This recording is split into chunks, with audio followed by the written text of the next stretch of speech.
This government meeting is brought to you by Eastworks and our local cable subscribers.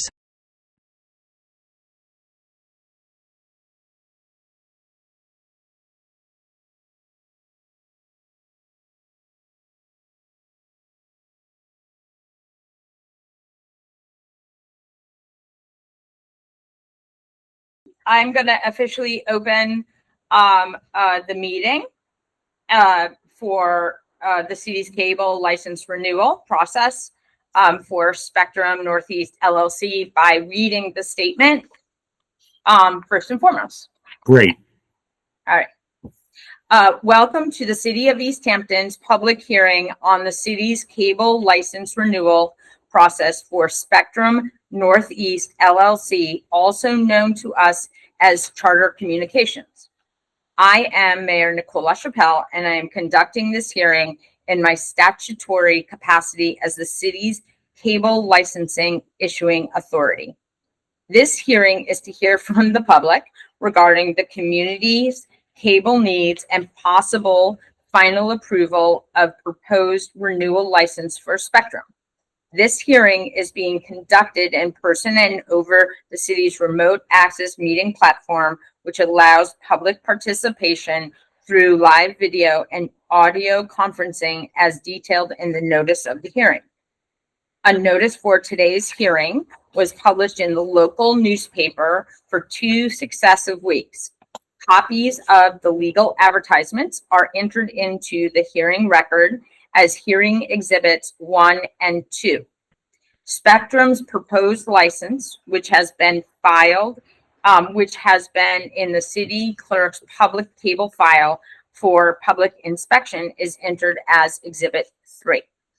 By way of background for the public, please note that on December 8th of 2022, the city previously held a public hearing to ascertain Easthampton cable needs and invited and considered public comment on the license renewal needs.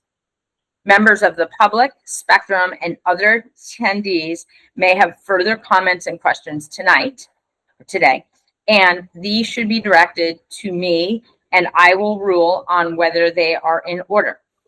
Persons seeking to comment can come up to the podium or can identify themselves using the remote access platform tool to indicate your request to speak and comment.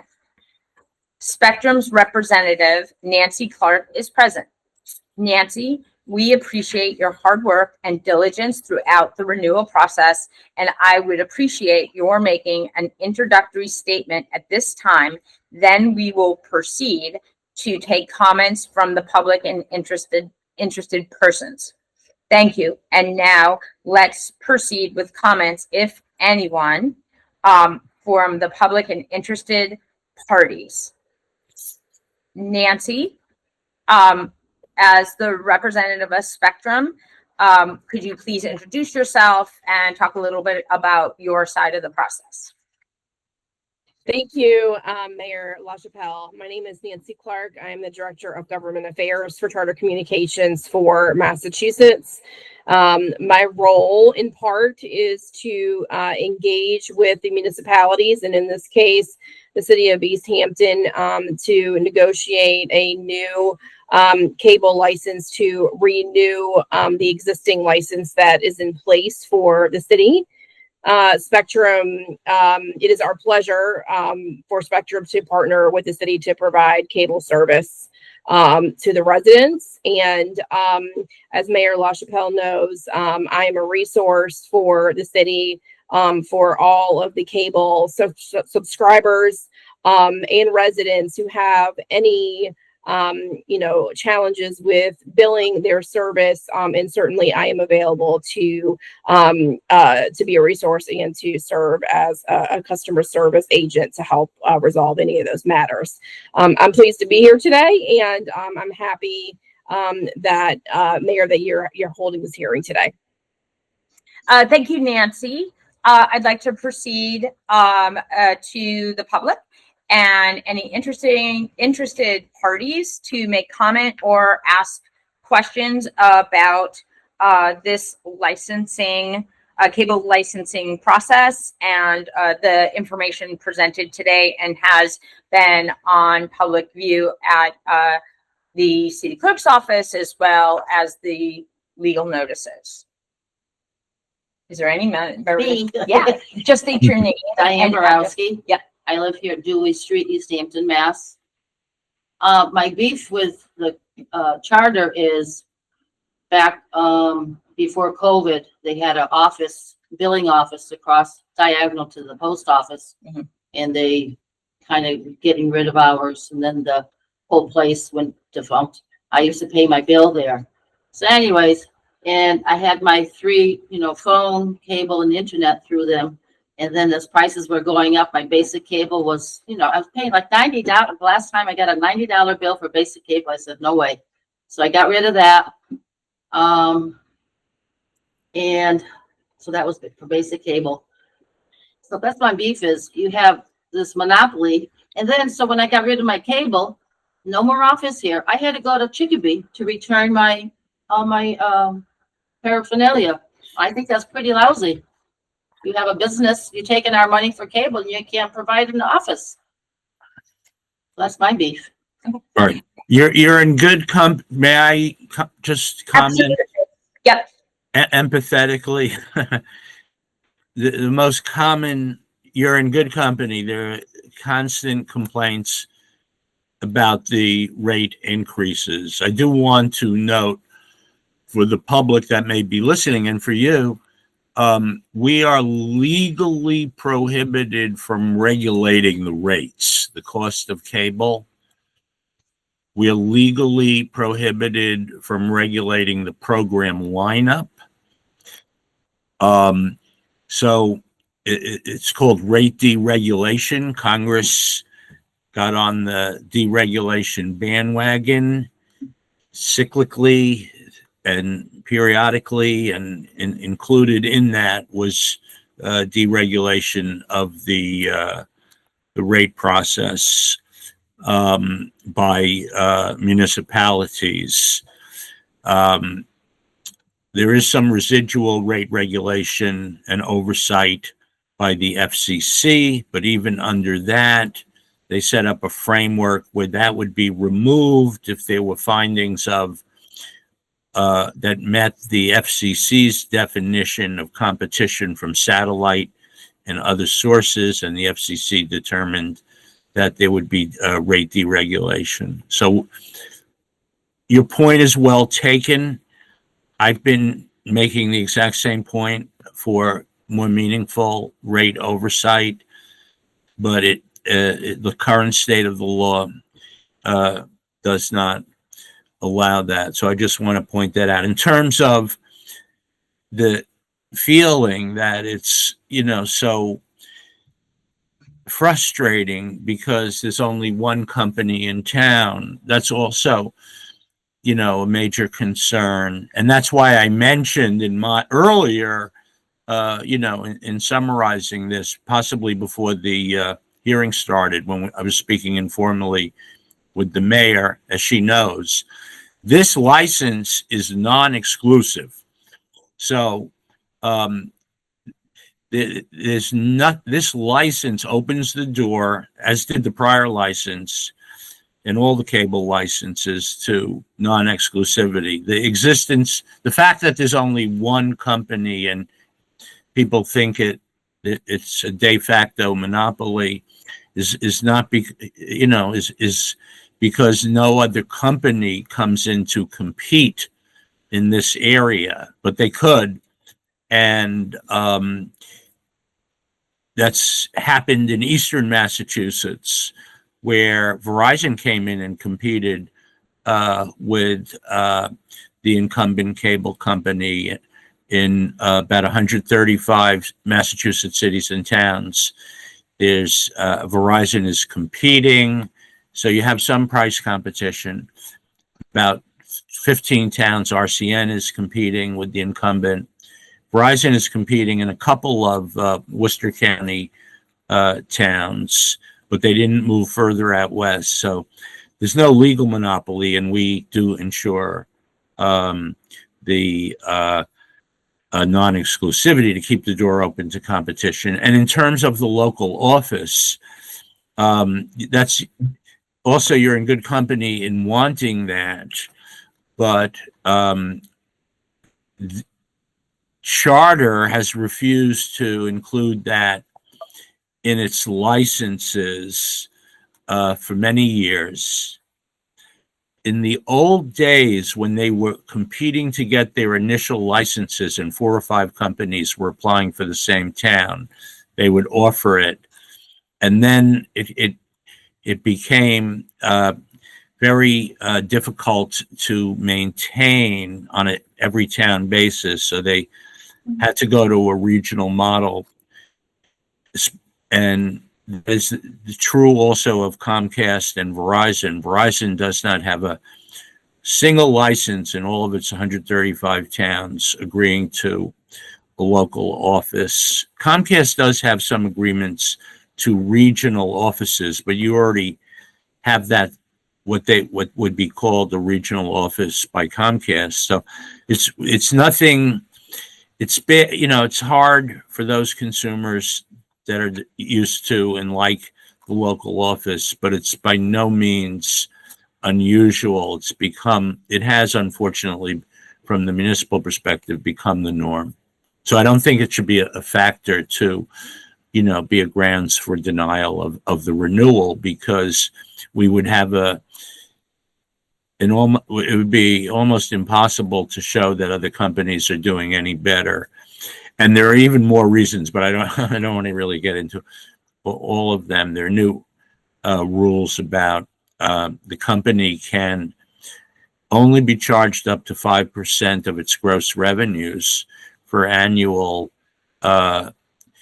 benefits to the municipality, and if we that are required under the license. So if we were to require the local office, as opposed to relying on what's provided by the marketplace, they could credit a lot of that against the 5%. And then your local studio would be at the expense of local programming, which is so valuable these days when there's almost no local coverage.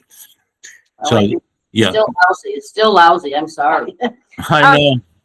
I just want to clarify for the benefit of the public and also this recording. Attorney Bill August represents the city. He was the one who helped us negotiate this. Just if there's any confusion around what the attorney Bill is doing. And maybe it's a clarifying question. I had some notes about other, and this would be the Spectrum to Nancy Clark. With the closest office in Chicopee, my understanding is there's some equipment that has to be returned in person, and there aren't like prepaid envelopes that are given to customers if they need an upgrade of certain equipment or have discontinued the service. And I was wondering if that, like, what the policy is. I know it's not germane to the contract, but to Diane's point and a couple of other folks who have called us thinking we control the cable or Easthampton Media controls that sort of thing. Can you clarify that position or what Spectrum's policy is around that? I'm not exactly sure what this specific question is, but we do have requirements that that certain components, hardware is returned to stores. What I will say to you, Mayor LaChapelle, and I would say this to any municipality that I serve, if you have a resident who is physically unable to return a device or has great difficulty, I urge you to get in touch with me, and I am sure that we can find a resolution for that customer. Nobody should be having a hardship to return equipment to the store in Chicopee, and so if that is a trouble for somebody, we should talk about that. Okay, and then and just a general comment around Diane's is that the regional office is in a different county. So if somebody were to try to get to Chicopee from Easthampton, there's no public transportation, and like opting into the Council on Aging that does some transportation and whatnot, because of different funding formulas, that's no longer an option. So, you know, again, I agree with Attorney August, not a reason that would successfully be heard by the governing regulatory body to deny a license, but just for a consideration for just life in Western Mass and connecting to public transportation and also like quasi public transportation that has come up, and our director of Council on Aging has reminded me of that now that I looked into my notes. So, you know, a side comment, you know, representative of the public and certainly adjacent to what Ms. Borowski brought forward. That said, I'm just looking at any other public comment, anything you want to add? Going once. Nancy, could you just clarify which equipment items have to be brought and not mailed by any type of prepaid? So, Bill, I actually don't know the answer to that question. I believe generally like cable boxes, for example, have to be returned. But I'd have to get you a specific list, you know, based on our policy. I don't know what that is offhand. Do you have any other locations closer than Chicopee? No.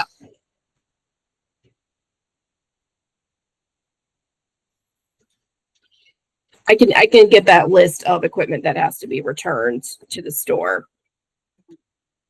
Yeah. Inconvenient. Yeah. Yeah. What were, Diane, were you personally trying to return equipment or just do the bill payment? Oh, I was doing bill payment there for many years, and then I think it was before COVID, they slowly stopped the afternoon hours of the office, and then it was just mornings a couple days, and then they, you know, now there's a hairdresser place in there or something. But Yeah. My mother had to go to Chicopee to return a cable box in the last month or so. So, I it's mean, very inconvenient. I'm just thinking, you know, that's the only cable place that we have here, and they can't even provide us the office. So that's all I have to say. Yeah. Nancy, have you ever looked into like contracting with another business to be a drop-off point? Because that has been done outside of licenses by some of the cable operators at some type of compatible other business. They'll have a contracted person in that other business to be available for pickup. Have you guys ever explored that, to your knowledge? To my knowledge, we have not. I mean, Bill, I think as you can probably appreciate, you know, our equipment that we use is, you know, it is our own. We do not want it falling into the hands of individuals who may be using for nefarious purposes. And certainly we have intellectual property protections on that. So, you know, there are reasons why we want to make sure that we are recouping the equipment that we need to recoup. I mean, just for future conversation or thought, and we've done this with a couple of other, and now of course I can't remember. City Hall has been a drop-off point for different, and specifically my office with different pieces. Oh, you know what it was? It was cell phones. And during COVID, and people didn't want, and they could, there were envelopes and it had to be wrapped. There were conditions, and they would drop them off in our Dropbox or in, like the city clerk had public hours, and they would drop them off. And they would sign just a regular, like it was a check-in form, like Nicole LaChapelle dropping off, and then we would deliver them, or somebody from the company would come and pick them up. So that's something we've done in the past. We even have done it with Amazon and UPS boxes that are unusually large and don't fit into our boxes. We have a place in our elevator spot that's on camera that residents would drop off things and had to fill out a little slip and put it in our Dropbox. So just for a option for Easthampton residents, we certainly could have a creative conversation. I hear about intellectual property and of course to drop it off in like without an envelope or like some kind of packaging, it could get into people's hands that shouldn't have it and may be broken, and then there's another step for everybody to resolve that issue. But Right. Like a secure container. Yeah. Yes, just with that. Let's follow up and try to explore that separately further then. Okay. Thank you, Bill. Any other public comment? Comment from Attorney August or Nancy on the license and renewal? Well, I'll just reiterate, the summary of some of the high points is that Charter has agreed to the maximum allowable annual support for the Easthampton community TV channels and studio, 5% of gross revenues. And that is a unique source of local information in this day and age where, the media is just, multinational media companies talking about national and global news. There's very little Easthampton specific coverage unless there's like a fire or a tornado. So you have local channels that are providing unique local coverage of Easthampton, and that is become part of the fabric of the community. And we negotiated hard on that issue to get the maximum permitted 5% of gross revenues, approximately an 11% increase over the percentage in the prior license, plus an additional equipment fund. So in terms of the local facilities support, this is strong compared to other Charter licenses. It also provides 3 community channels: public, educational, governmental. It is a non-exclusive license, which is important. And then it does have the full boat of, complaint reporting, insurance to the benefit of the town, indemnification of the town, license administration, right-of-way management, the more technical terms. It is a comprehensive license that has been vetted by several municipalities that have used the similar model that we pursued. So we don't know what the future will bring with changing technology and what that will do to cable revenues that we rely on, but no one knows the future and the dynamics of the changes. But this is a solid license, in my opinion.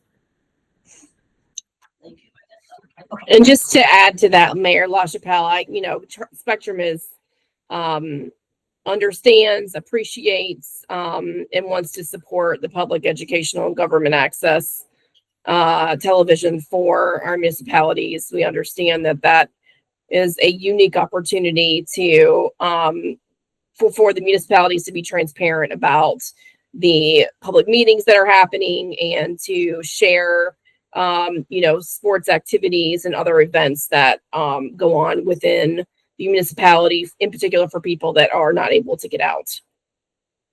No, we appreciate it. I mean, Bill and I in the negotiations and in this process, really based on public concern and whatnot, really push that point, because we're actually seeing an increase of local programming and requests for more, and folks wanting to like fill that gap for local news.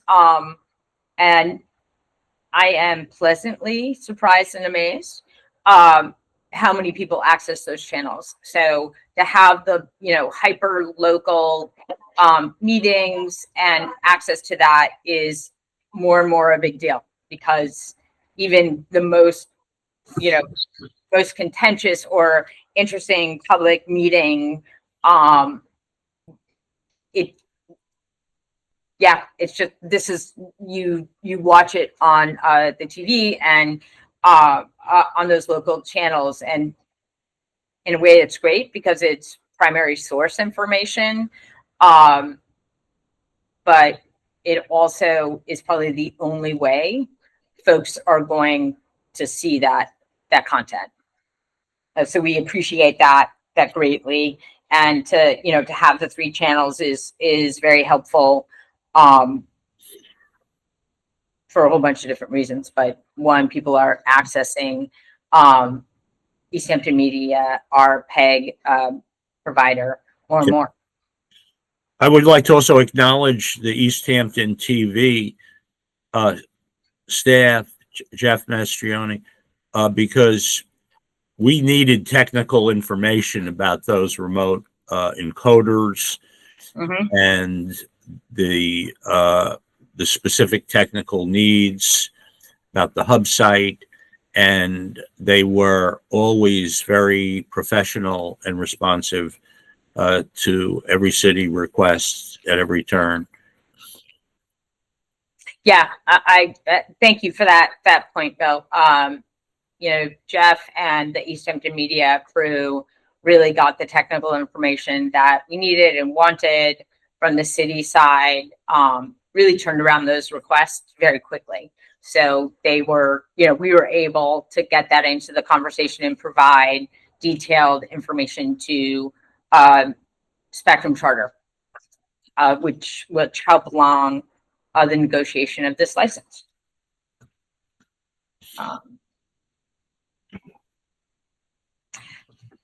Bill, other things other than the closing statement to add in that I didn't cover? No, I think we covered it. And Nancy, before I do the closing statement, anything else you want to add or respond or add additional information to? I don't. I'll follow up on the list of equipment that needs to get returned back to the Chicopee site, and I think we have covered a number of facets of the renewal. So yeah, great, thank you. I'm going to proceed, and hold on a second. There we go. To the closing statement, and which is the mayor's statement of approval of the Easthampton Spectrum renewal license. Acting in my capacity as the statutory cable licensing issue authority pursuant to Massachusetts General Laws, Chapter 166A, and finding that the cable franchise renewal proposal of Spectrum Northeast LLC, in quotes, Spectrum, reasonably meets the franchise and cable related renewal needs and interests of the public and city, and finding that Spectrum's financial and technical qualifications and Spectrum's support for the local programming studio, channels, facilities, and services are reasonable to meet the city's cable franchise needs, and based on the review of the public hearing proceedings, review of negotiations and license documents, and specialized cable counsel, I hereby approve the proposed Easthampton Spectrum renewal license, for which I shall execute forthwith. And that is in my capacity of Mayor, City of Easthampton. I now formally close the public hearing at 3:33 p.m. on April 1st of 2025. Thank you for members of the public for attending, as well as Nancy Clark from Spectrum and the city's attorney on the matter, Attorney Bill August. Thank you all. This government meeting is brought to you by Eastworks and our local cable subscribers.